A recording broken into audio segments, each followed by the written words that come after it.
The 6 seed is most likely for the Utah Jazz, but the 3 seed's not out of the question in the wackiness that is the NBA. Why? Even though we don't have Donovan Mitchell and Bojan Bogdanovic, tonight's game is massive, and points gained Friday if time permits. It's all coming up on today's edition of Locked on Jazz. Bum bum bum bum bum bum bum bum bum bum bum bum bum pow. You are Locked On Jazz, your daily podcast on the Utah Jazz. Part of the Locked On Podcast Network, your team every day.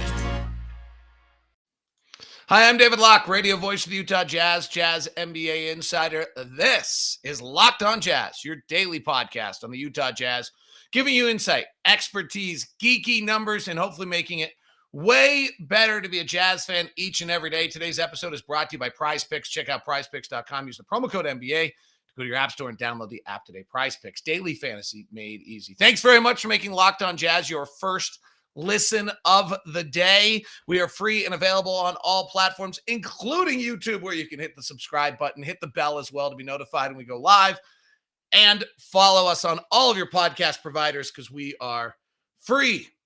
All right, here's what I've done. I've done this over the years. I did it again today, finally. And it is the playoff predictions model. We've used it for years on the playoff push. And let me pull, for those of you on YouTube, I will share my screen. For those of you on audio that are jealous when I share my screen, I'm actually, it's like not anything you can see. So just, it's, so they don't have to look at my ugly face.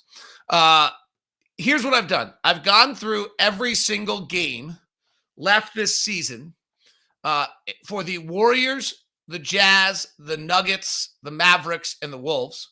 And using 538 projections, if a team is between 80 and 100% winning possibility, it's a certain win. 60 to 80%, it's a should win. 40 to 60, it's a pick 'em. Unlikely is 20 to 40, and no chance is that. We've done this in years past and been able to chart. And if you actually look, certain wins were 32-6 in 2019. Should wins were 36-15, which if you do the math on that, by the way, it's 71%. So it falls right into the middle. Pick'ems were literally pick'em. The interesting one is the unlikelies, teams a little bit more than they were supposed to. And the no chances were 2-11. So let's give 538 some credit on this. That in the years we've done this in the past, it actually comes out pretty accurately. I have a tendency to kind of override these should wins because I look at it and I think the best teams, like if you look here in the playoff pushes, Houston was 7-1. We were only 5-3 in those. I think that you see that the best teams actually win those out. So here's a few interesting things. Let's start with the 7th seed, because that's the one I think we're all most worried about is there any chance the Jazz can get 7? So we'll start with what the Jazz have. The Jazz have 3 certain wins, 4 should wins, 5 pick'ems, and 1 unlikely. The unlikely is against Boston right here on this road trip. Tonight against the Clippers is 86% win possibility, despite the fact we don't have Donovan and Bojan. They probably don't know that. Brings that number down, but it tells you why this game is so important. Pick'ems on the Knicks and the Nets coming up here, 52 and 48%. Can we get one of these two? Pick'em on the Hornets. This road trip becomes a big success if we get 2 of those 3. Get Mavericks, only 42%, and then the Clippers. I mean, I just look at these. They're all pick'ems except for the Clippers.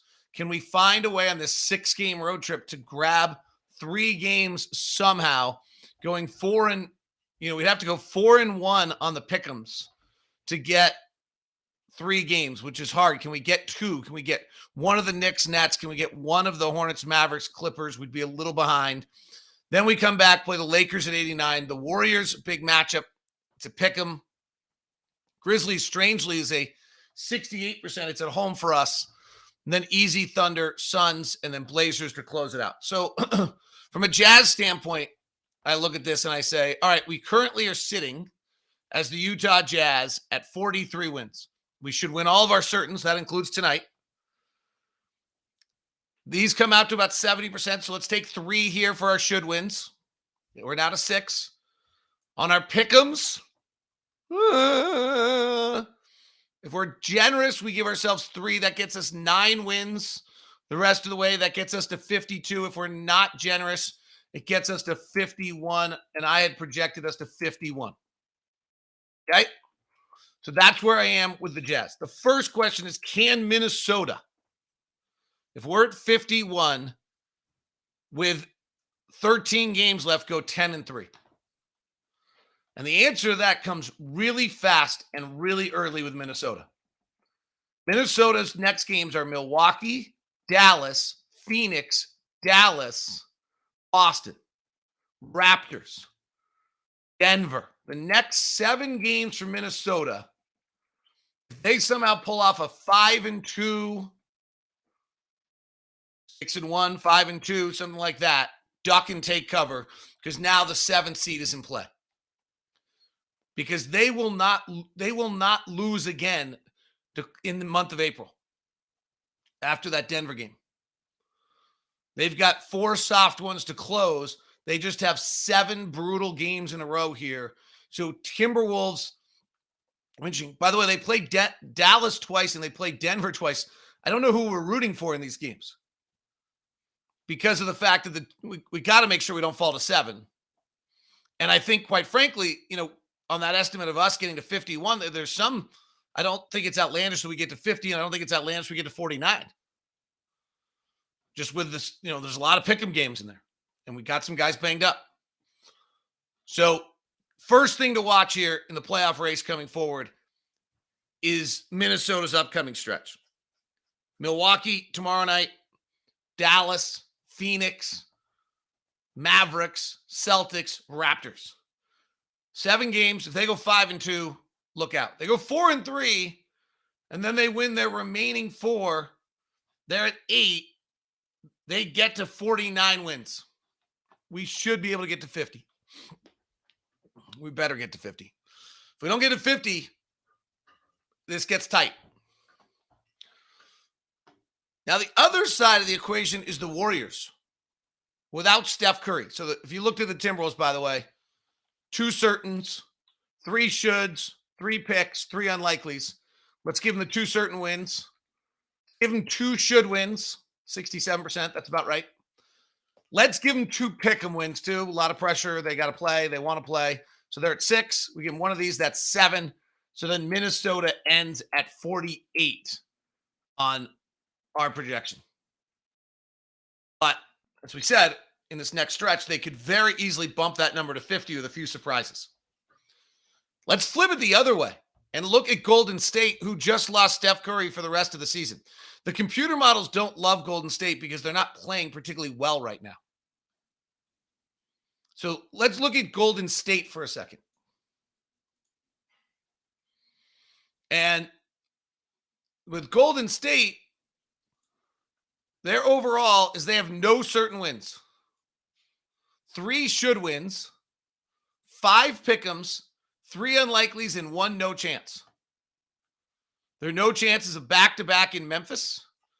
They've got a back-to-back in Miami that's virtually a no chance. And if you look on their schedule, they have the Spurs coming up here. They get 2 days off. The Magic, they cannot afford, and then a 72% against the Lakers. Here's the real thing. The Warriors' next 2 games are the most important to them. The Warriors are sitting right now at 47 wins, 4 games ahead of Utah and Dallas in the win column, 3 in the loss column. As we just talked about, the Warriors have 3 certain wins, or excuse me, no certain wins, but 3 shoulda wins. 2 of their 3 should wins happen in their next 2 games against San Antonio and Orlando without Steph Curry. I think Klay Thompson doesn't play the Heat game. Klay Thompson doesn't probably play the Grizzlies game. And then their next one is after 2 days off, they play the Lakers later in April. But if they were to drop those should wins, things get very interesting for Golden State. If we look at Golden State, those should wins, we assume they're going to get all 3. On their pick'ems, let's say they struggle without Steph and they only get 2. And they're unlikely they get win. That's 6 wins the rest of the way for Golden State. They're suddenly sitting at 53. That's assuming that they get both of the next two against Spurs and Orlando. But if they don't, they're suddenly playing into 52 range. Number 3 seed is totally possible if Golden State slips against San Antonio or Orlando right away. And the 7th seed is totally possible if Minnesota wins 4 of their next 5 of their next 7 against really, really tough teams. Okay. We'll look at Dallas and Denver next, but that's where the Jazz sit. 7's still floating, 3's still floating. It's pretty crazy, and we're kind of all over the map in the midst of it. Friday edition of Locked On Jazz is brought to you by my good friends over at Murdoch. I test drove the Hyundai Ioniq electric car with my dad this week. Pretty amazing. Always nice to be over there, see the guys. Great customer service. I talked to you so much about the Santa Fe, which we own 2 of. We talk about the Kona I'm driving right now. The Elantra is a North American car of the year. But let me tell you what, that Ioniq, pure electric, decent priced, a lot of bells and whistles, pretty awesome. I don't know if you've noticed, but gas prices are up. So if you're interested in anything like that, electric, you might go check that. I would suggest checking that out. It was pretty sweet. It's over in the Ioniq. It's at Murdoch at 4646 South State Street, also in Logan and in Linden. If you're going to do so, please email me first, and I will take care of you. Today's show is also brought to you by Bet Online. College basketball fun last night. How about Kentucky falling? 15-2s happened now 9 times. Was that the biggest upset in the history of college basketball tournament? The blue blood Kentucky 2 seed falling to a school that's got the same, like a small, I don't know. It's got to be right up there as one of the biggest upsets of all time. From all the latest odds, contests, and player props, betonline.net is the #1 source for all your sports betting needs and info. BetOnline remains the best spot for all your sports scores, podcast news this season. It's not just basketball. BetOnline is your continued source for all sporting wagering information, including live betting, favorite Vegas casino games. Head to the website today or use your mobile device to learn more about trends. BetOnline, where the game starts. Tonight's game, Jazz Clippers, with all the injuries now being known. Jazz without Donovan Mitchell and without Bojan Bogdanovic. Clippers without Kawhi Leonard and Paul George, so they're probably not going to have a lot of sympathy. And I'm certain the Nuggets watching us don't have a lot of sympathy either, as they've played all year without Jamal Murray and Michael Porter. We are still a 5.5-point favorite in this game that is just massively important, as I've documented for you today. All right, thanks very much for making Locked On Jazz your first listen of the day. Let's do Dallas and Denver. Right now, we are tied with Dallas. Denver's more important because if we stay ahead of Denver, we win the division, and the division is the tiebreaker #2 with Dallas. So if we were to lose to Dallas at the end of this road trip, be tied and with the tiebreaker, and then tie at the end of the season, we win the tiebreaker by winning the division with Denver. Kind of weird, but true. So let's start with Denver. And Denver is pretty daunting because if you look at Denver, 4 certain wins, 4 should wins, 4 pick'ems, no unlikelies, no chancers. Denver could go on quite a run right here. Their next 2 games, they have 4 pick'ems. Their next 2 games, Cleveland tonight and Boston the next night, 2 nights later, are the 2 that are the most difficult for them the whole rest of the way. Those are the 2 hardest games by odds that they play the rest of the way. If Denver wins these 2, they're going to catch us. They're a game and a half back right now. But if they get Cleveland tonight and they get Boston the next night, they'll catch us. Then they have the Clippers, 81% win possibility, followed by the Suns, then the Thunder, then the Hornets, Pacers, Timberwolves head-to-head, and close soft with Lakers, Spurs, and the Grizzlies and Lakers. So Denver comes out really, really well on the computers. They like them. They have 4 certain wins, 4 should wins, 4 pick'ems in their 12 games. And those pick'ems are Cleveland and Boston, their next 2. Hornets, and Pacers on the road. Right when we're wrapping up this trip. We'll know a lot about where the Jazz sit by April 1, obviously, when we finally come back from this massive trip. And Denver will have played these games in the middle. We'll see whether they blink anywhere along the way. But if Denver, with 4 certain wins, we'll give them all 4 of those. Obviously, some people drop those, but we looked at the numbers. We'll give them 3 of the 4 should wins. That's 75%. That's a lie. I'm going to give them 3 of the pick'ems, but it might only be 2, but I kind of think I'm going to give them 3 of the pick'ems. So 3 of these, 3 of those, and 4 of those. 4 certain wins, 3 should wins, 3 pick'ems. That means Denver closes the year 10-2. And 10-2 gets Denver to 52 wins. I have us projected at 50. And suddenly we don't win the division. Which now gets us to Dallas. Dallas has 4 certain wins the rest of the way, 3 should wins the rest of the way, 3 pick'ems, and 3 unlikelies. One of their unlikelies is tonight against Philadelphia, so massive game. Their next night, they play the Hornets in a pretty basically unlikely. They also have one of their Minnesotas is an unlikely. They play Minnesota twice. If they sweep that, it changes. They have a Bucks that's unlikely. So looking at at Dallas, and they play us, which is actually a pick'em. If we give Dallas all 4 certain wins, we give them 2 should wins, we give them 2 of their pick'ems. It's a little aggressive. One of these has to go the other way. And we give them 1 of their unlikelies.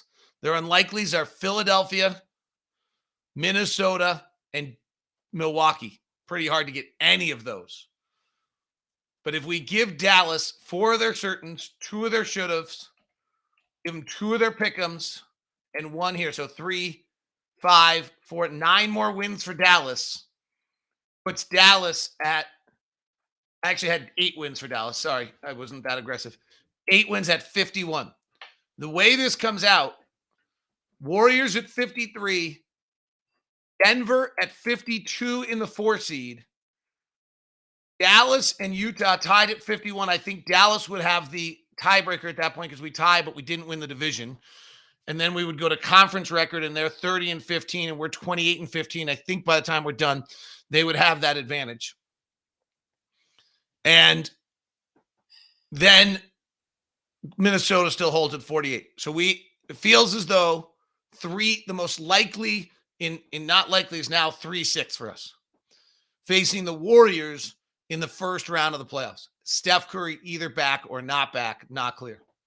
But I don't think it's impossible for Denver or Utah or Dallas to catch the Warriors at this point. I think that's in play. The takeaways I would give you on this: 7 is only in play if Minnesota goes nuts in the next 7 games. Denver's next 2 games are vital. If they grab both those games, Denver's walking toward the 3 seed. And we've got to find a way to grab Knicks, Nets, one of those. Is there a way to get 2 out of 3 of Hornets, Mavericks, Clippers? And then the Warriors' next 2 games are vital.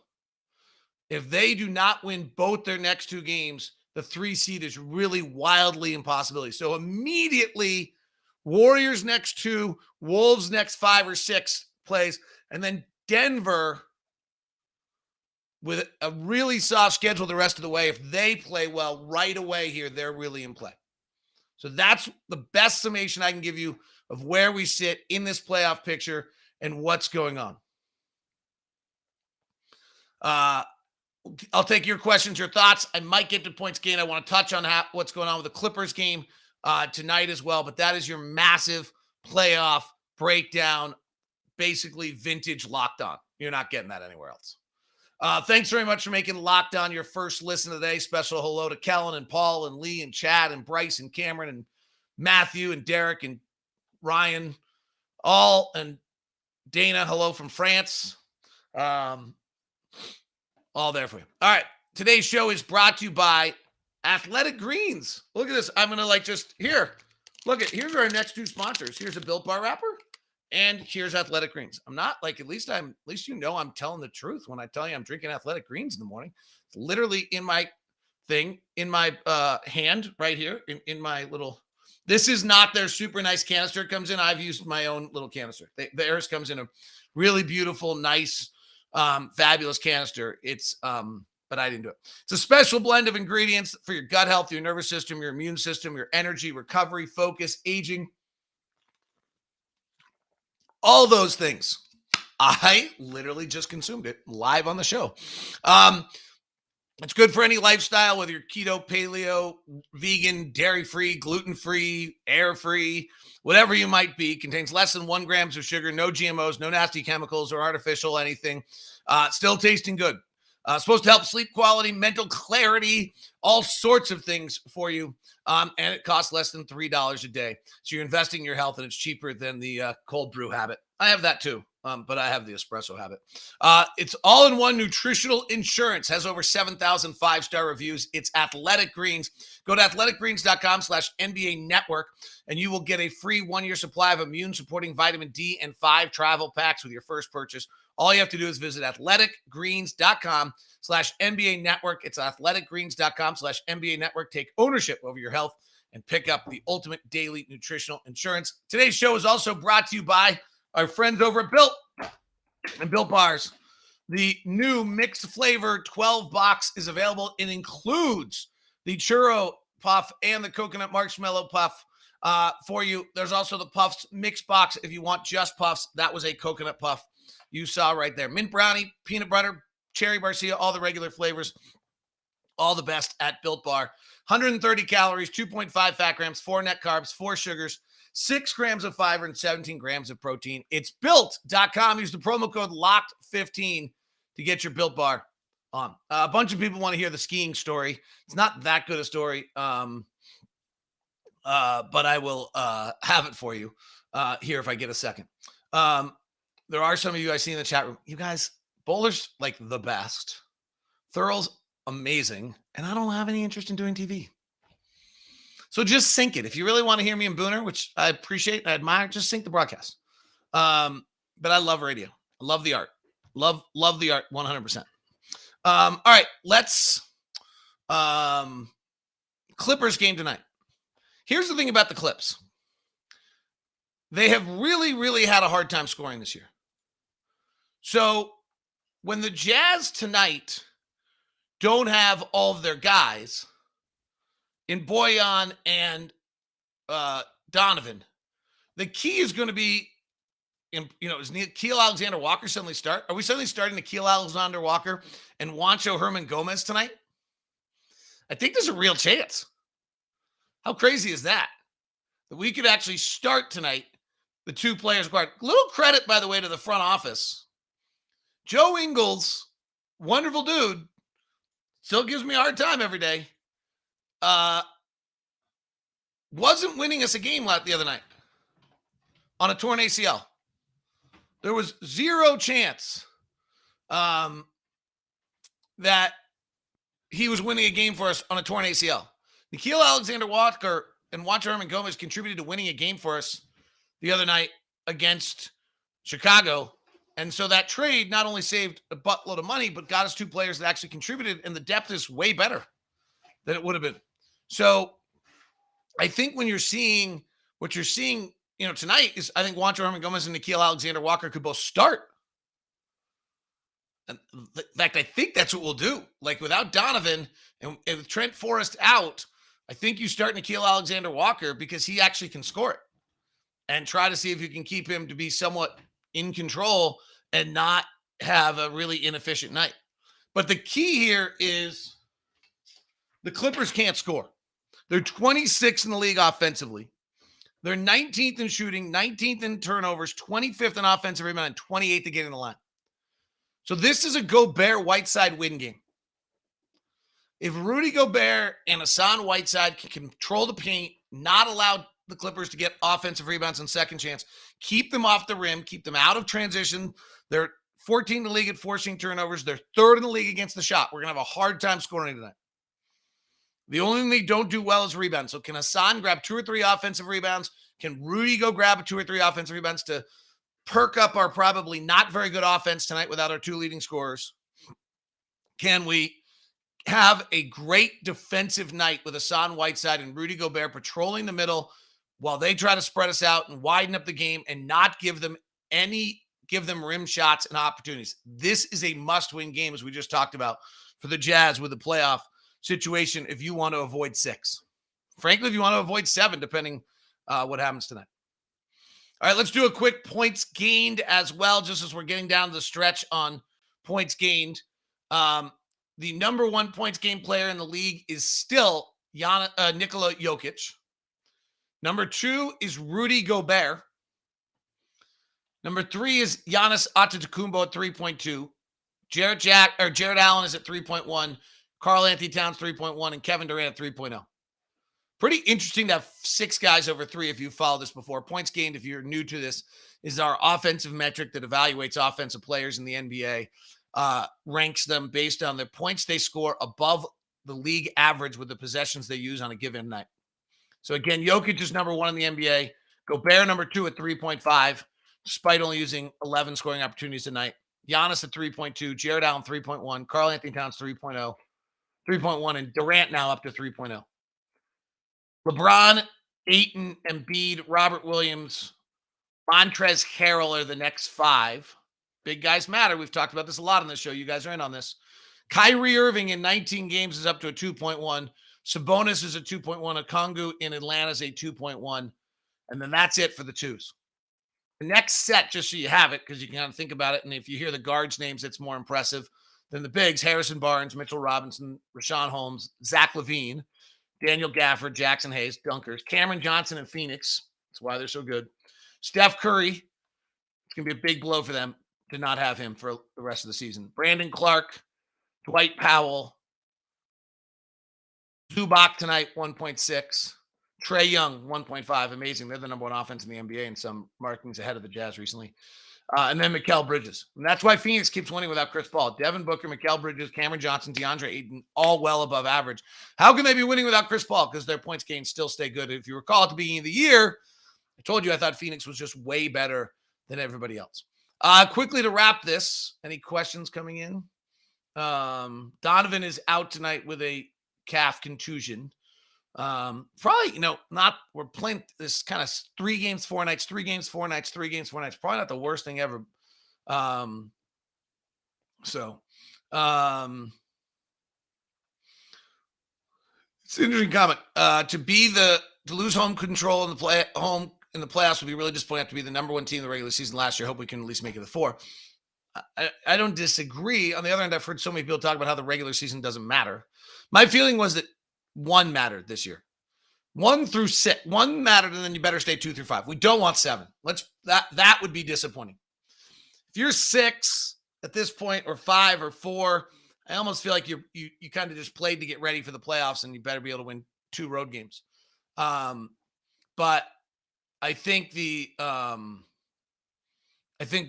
other aspect of this is that 1 was the one that gives you a real edge. You just got to stay out of 7. I'm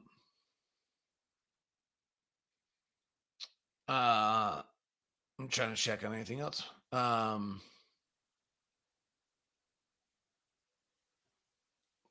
a bunch of Royce O'Neal conversation. There's a lot of not like for Royce O'Neal on a guy that we need. This is a real question a lot of people have. How concerned are we on Rudy Gay? I'm concerned. Like, he's not played well, so and it's not that new. I think that the answer on Rudy Gay is you've got to let this play out for the next. Here's the problem on Rudy Gay. I just outlined that if we lose some games, 7 gets into play, and that's never felt that way. And simultaneously, what you're trying to do with Rudy Gay is get him ready for the playoffs. But in the last 10 games, he's shooting 29% from the field and 31% from 3. If I back it up to the previous kind of time he sat out and take it the last 18 games, he's 35% and 28%. If I take it back to December 1, he's 37% and 29% over 38 games. Like, it's hard to find a stretch other than the first 6 games of the year where he's really kind of has it. Like, 6 games in the year, he's pretty good. And then it just like really quickly thereafter kind of fell off. If you take if we just do it by increments, last 40 games, Rudy Gay shooting 38% and 31%. Okay. If we take the last 30 games, he's shooting 38% and 31%. If we take the last 20 games, I actually took 21, so let me fix that. He's shooting 34% and 27%. And then if you take the last 10, we talked about it. So yeah, I'm concerned because there's not a track record that it's come together this year. And then the next step is he really has to, we got to work him through this because we need him in the playoffs. And then the second part is we need to not fall into 7, and that's becoming a part of the play, and that makes that a much more difficult thing. My ski story is not that good. I was atop of Bookends at Snowbird, and I telemark ski, and I was using the 22 design binding, and somehow the torque that I put on the ski in the turn literally ripped the entire binding off the ski. And my ski went flying because there's nothing attached to it. Luckily, it stopped. I got very lucky on that. And then I had to find a way to ski down from the top of Mineral Basin on one ski, which on a downhill ski I actually can do because of various ski instructor training, kids being racers, play around with it all the time. It's a great drill. On telemark ski, I found out I couldn't do it. The first part was pretty hysterical when I tried to try it, and then I went flying and just about killed myself. That's the only time I almost got hurt. And so then I just had to get down on one ski. It kind of ruined the day. My dad went on to continue to ski because it was good. So that's the story on that, but there's nothing too outlandish. And Level 9 Sports has been great, and I'm going to get a new setup today. So appreciate Mitch and the guys over there. All right, have a great one. It is Locked on Jazz, your daily podcast on the Utah Jazz. For your second listen, tune in to Locked on Now, either at Locked on NBA, YouTube, or Locked on Now